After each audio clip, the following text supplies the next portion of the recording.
Mr. Marty Show.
Welcome to the show.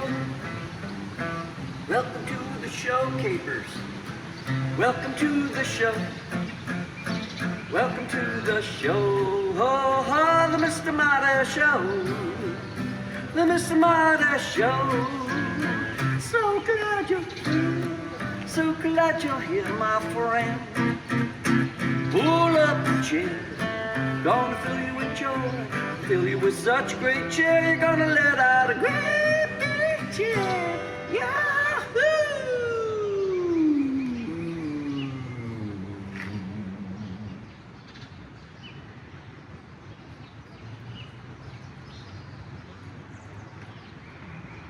For the Mr. Marty Show.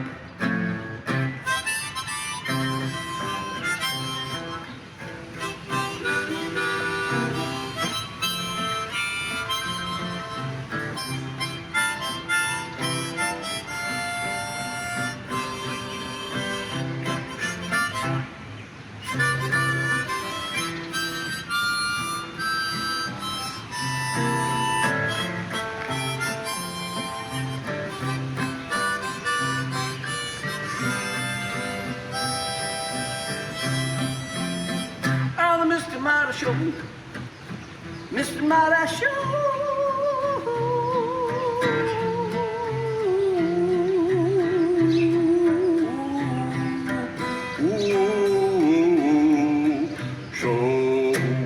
The Mr. Marty Show. Mr. Marty Show. Mr. Marty Show. Show the Mr. Marty Show. The Mr. Marty Show, show, show, show, show, show, show, show, show, show, show. Always something happening on the Mr. Marty Show. Bang!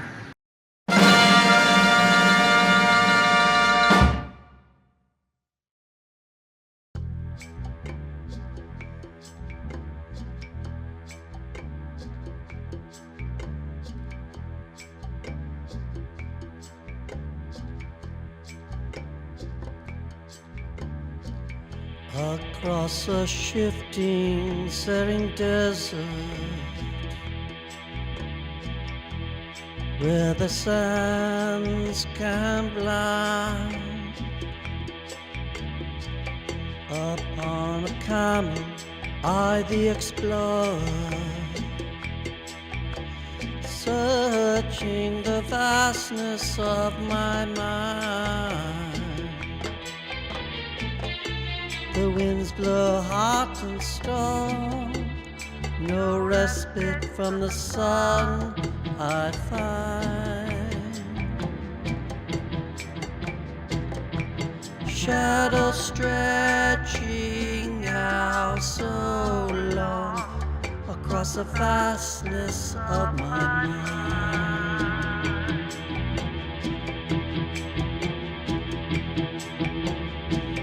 My camel moves along slowly, no need to rush across the dunes. Somewhere out there, an oasis in the light of the moon. The winds blow hot and strong, no respite from the sun I find.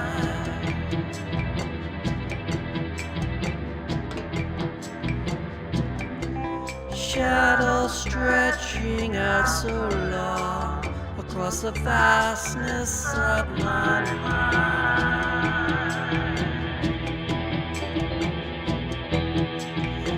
The mind can be a desert. One can lose oneself within. One discovers beauty, one discovers beauty when one chooses to begin. The winds blow hot and strong, no respite from the sun I find.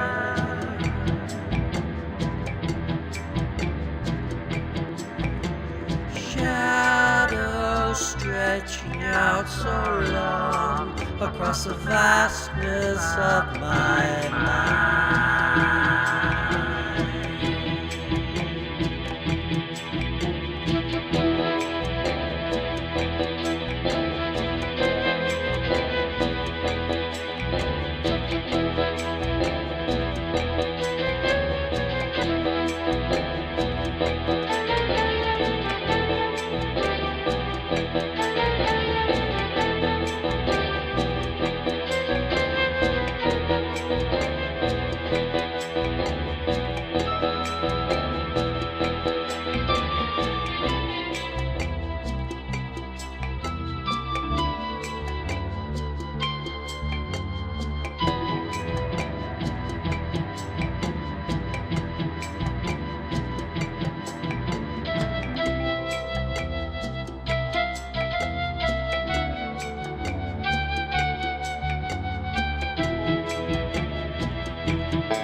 In the eye of the beholder,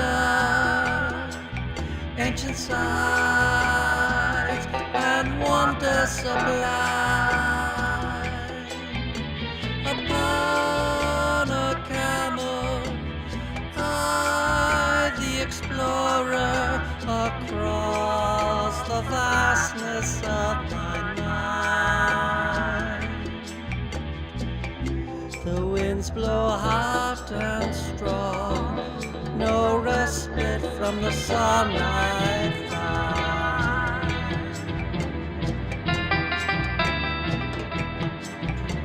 Shadows stretching out so long across the vastness of my mind.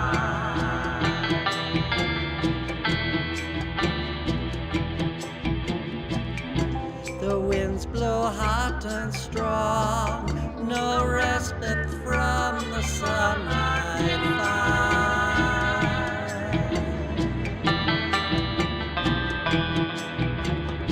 On my camel, I, the explorer of my mind.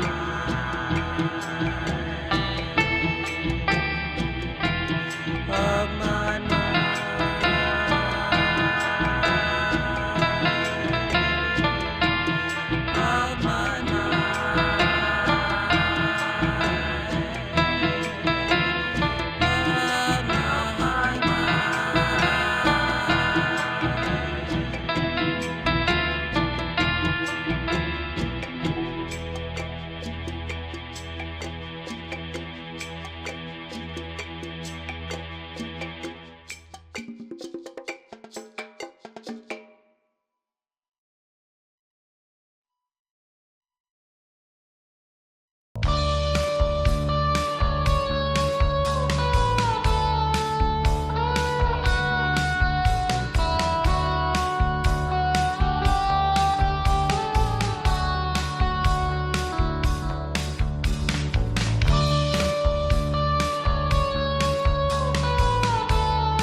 Mr. Marty fans, Ma Gilmore here, and as always, I'm with MJ. And today we're talking about heroes. Now, it may not be the heroes that in the comic books or whatever. We all have our own personal heroes that we think of. And for MJ, what do you have? Well, heroes in this case, I guess every little girl, their hero is their dad. And that's my hero. Not only was he in the Korean War as a hero and a decorated veteran, but he was always there for me, always listened to me when I had problems. He was my support system. So basically, he was my hero. That is really inspirational. I wish I could say that. But, we all have our own heroes. I'm thinking about my mother, and she was a hero of mine. And everybody knows the story. I've told it so many times. But the last time that she was watching, just before she passed away, we were watching the Oscars. And Superman, who is now in a wheelchair, cannot move from below the neck. Christopher Reeves. Yeah, Christopher Reeve. And she was looking at him and thinking, he's such a strong person. And I could see in her eyes, he was her hero. They had this similar being in a wheelchair.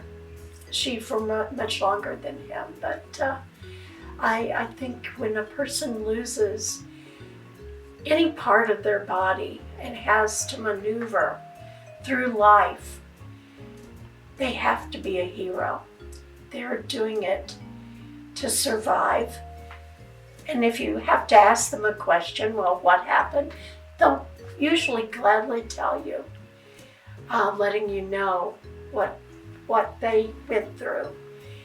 And when a person has things that they go through and have to learn different ways of making the path through life, it's a hard one, but it's heroic what they do. And so when I think of Christopher, I think, what a hero. Played Superman, but it was far beyond Superman. So that is really my hero, looking through my mom's eyes. So I think that's what I have for heroes. Whenever you go out, look for heroes. Ask them questions. They'll tell you. So, Ma Gilmore, as always, and MJ, as always, we bid you peace.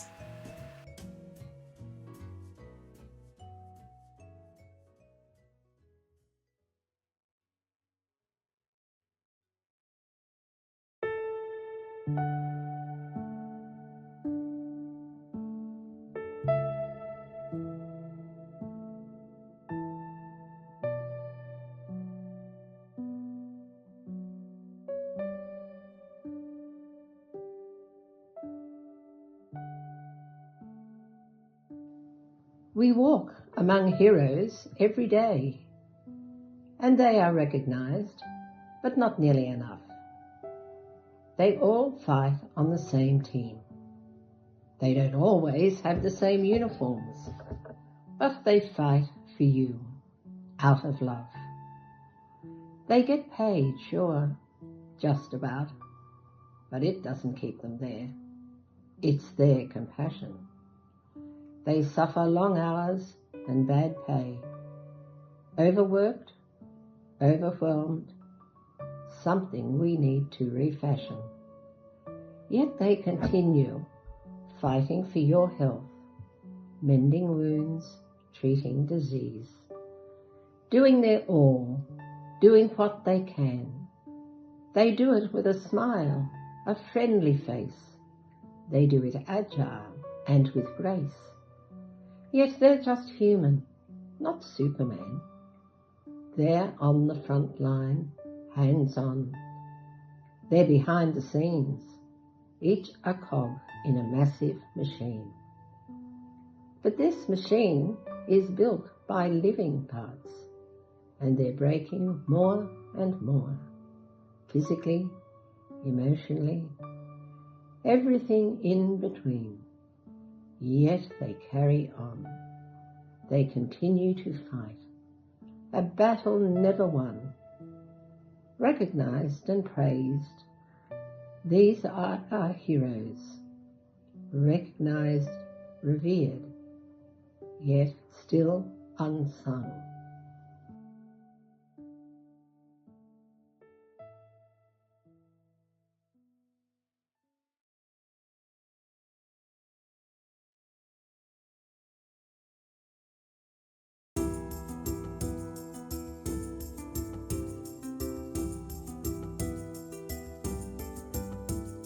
Oh, hi class. Professor Artemis here.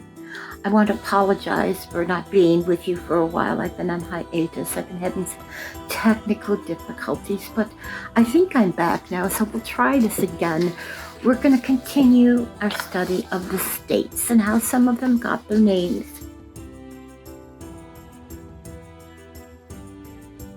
Today we're going to start with Alabama. There are several possible explanations for the origin of the word Alabama, but virtually all of them can be traced to a Native American tribe known as the Alabama. The Alabama River was named after them, and so was the state. Though some initially believed the word meant "here we rest," that's never been confirmed. It's more likely the tribe was named by the neighboring Choctaw. One Choctaw scholar has indicated Alabama means thicket clearers, with Alba meaning vegetation and Ama meaning to collect or gather. Our next state is Alaska. The largest state's name likely comes from the Aleut word Alexa, meaning the mainland. The Aleut, or more properly the Unangas of the Yungan, are still in the state. By the way, along with many other native cultures. According to the Bureau of Indian Affairs, there are 229 federally recognized tribes in Alaska, and the indigenous people make up over 15% of the state's population. Arizona. Arizona. Headed to the Grand Canyon for a visit?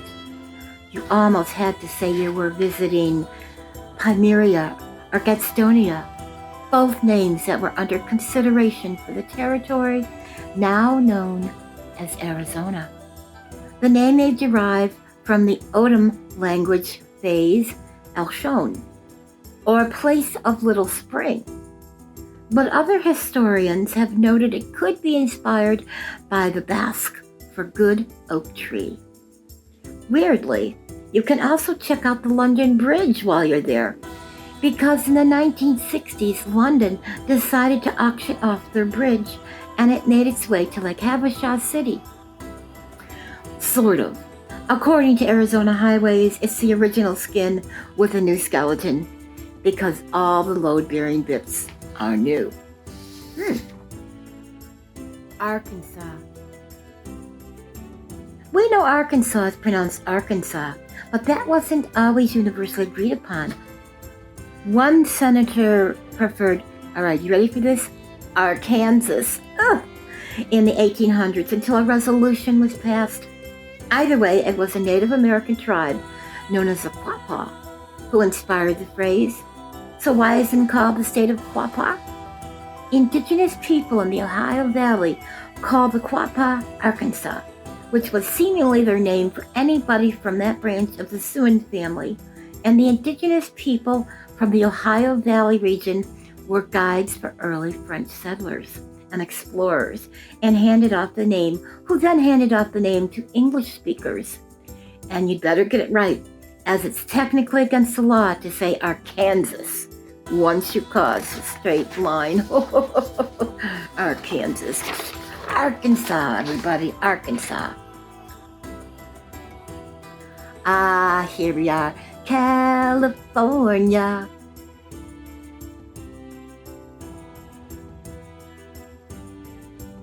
California.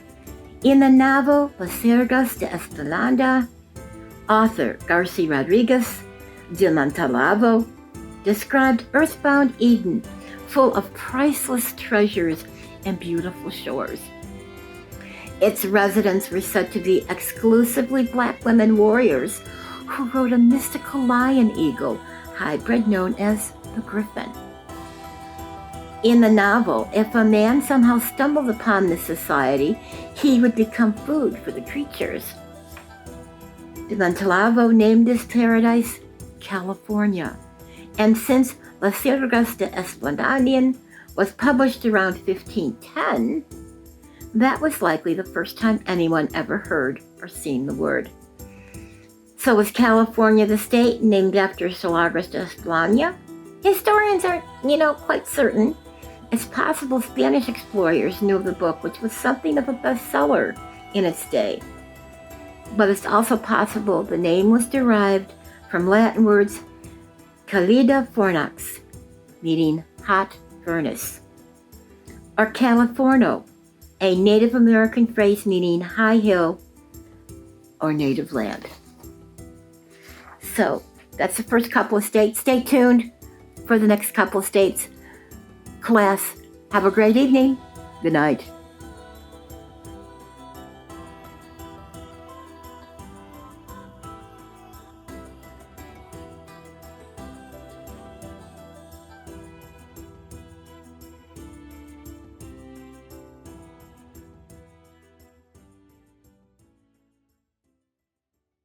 Open the blinds, light the light in. Start making tea in the kitchen. Got butter on bread, the paper red. First bright sun and I listen. Candy out the morning. Struck and I'm glowing. Candy out the morning. You got me rolling. I look outside, wiping down tables. Ladies sweeping the sidewalk. Down by the bar, forgot the guitar. With mother of pearl on the headstock. Candy out the morning. Struck and I'm glowing.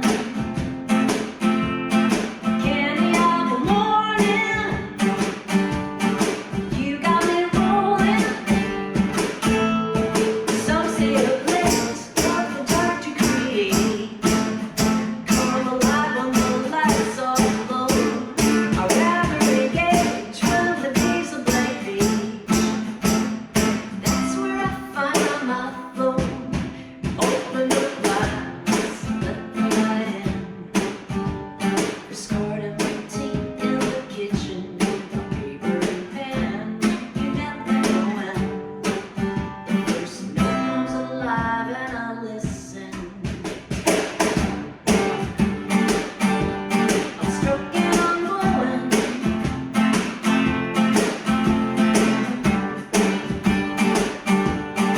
You got me rolling. Candy out the morning. I'm struck and I'm glowing. Candy out the morning. You got me rolling. Yeah. Candy out the morning. I'm struck and I'm glowing. Candy out the morning. You got me rolling.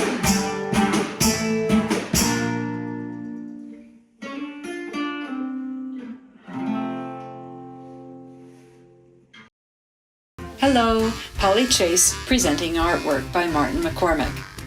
There are many reasons to buy art. You might choose a piece for financial investment or to put the finishing touch on interior decoration. You could buy work because it speaks to you or you are a friend of the artist. And then there is art that you buy for the sheer fun of it. These pop art portraits in the Man and Dog series definitely fall into the fun category. Each acrylic on canvas measures 12 by 9. They can be purchased individually or as a complete set of 4. They are a playful testament to a companionship that stands the test of time and a vast wardrobe. Check out this painting and more of Marty's artwork on martinmccormick.com. You can also email me with your interests at martyfineart@gmail.com.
Hi, Mr. Marty fans. Ma Gilmore here. Today we're talking about heroes. Now, when we're growing up, heroes generally jump out of comic books. We had Superman, we had the Green Hornet, we had Batman and Robin, always a sidekick along with them.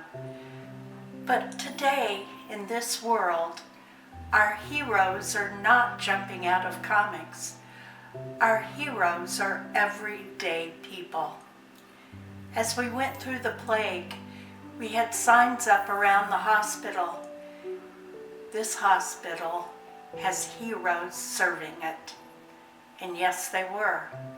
They were going to work every day, trying to heal those they could or give comfort for those that they couldn't heal. And we have firemen who risk their lives every day, never knowing if they're going to come out of a building alive or not, putting their lives on the line for those who are inside the buildings, just trying to save who they can. And we have policemen who serve us. Now, when I was growing up, we found that policemen were our friends. Now, with these times, these desperate times, sometimes they've been given a bad name, but I still consider them my heroes. They risk their lives every day. And our servicemen and women, wherever they serve, we should always remember them. They are protecting our country, protecting us individually or as a whole. So as you look upon your heroes, be sure to have those that are everyday neighbors in your prayers and your thoughts. Wish them the very best. And always remember that when you are called upon to be a hero, you should step out and protect who you can. So, Ma Gilmore again, wishing you peace for all time and loving you with kindness.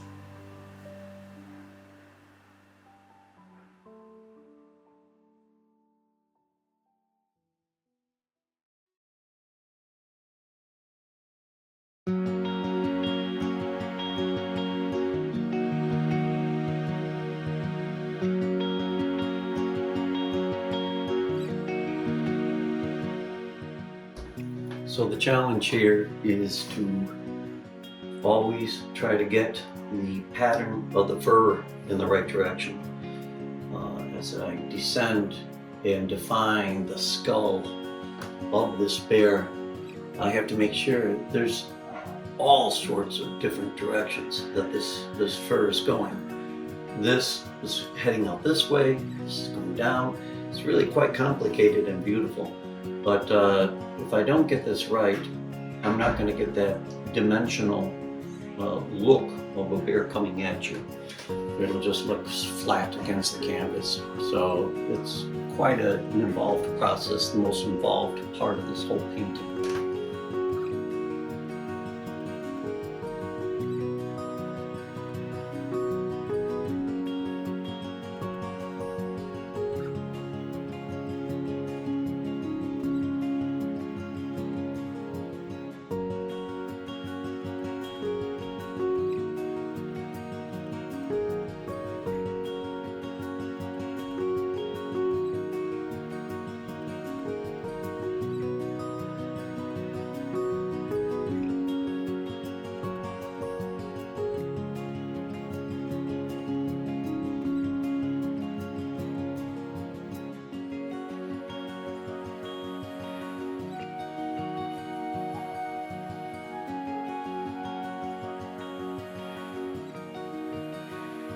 So now you can see that the bear head is coming into focus, and I just have to kind of make sure my proportions are right on this guy. I'm going to get in a little closer now on the eye, not touching the eye, not painting the eye, as that's the final bit of this whole thing. But that's going to help give me a little more proportion. And then I have to tackle this section. This is a lot of dark brown to black. So it's going to be wonderful for the contrast. I'm going to keep going with the fur, but hone in on the eye for a little bit.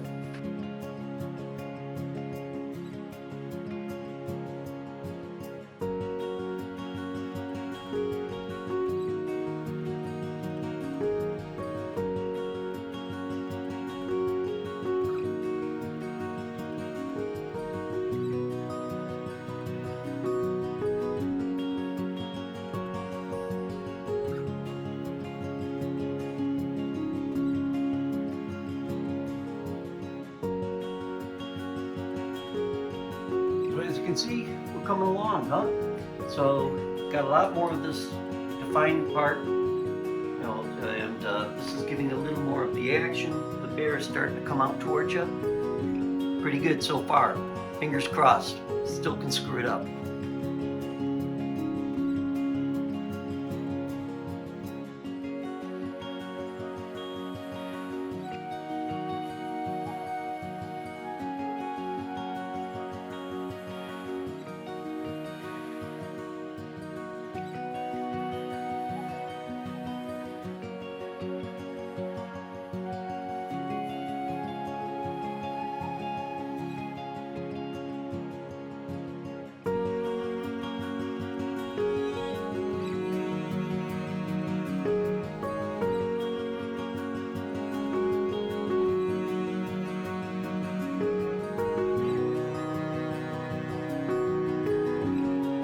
As you can see, we're slowly getting there.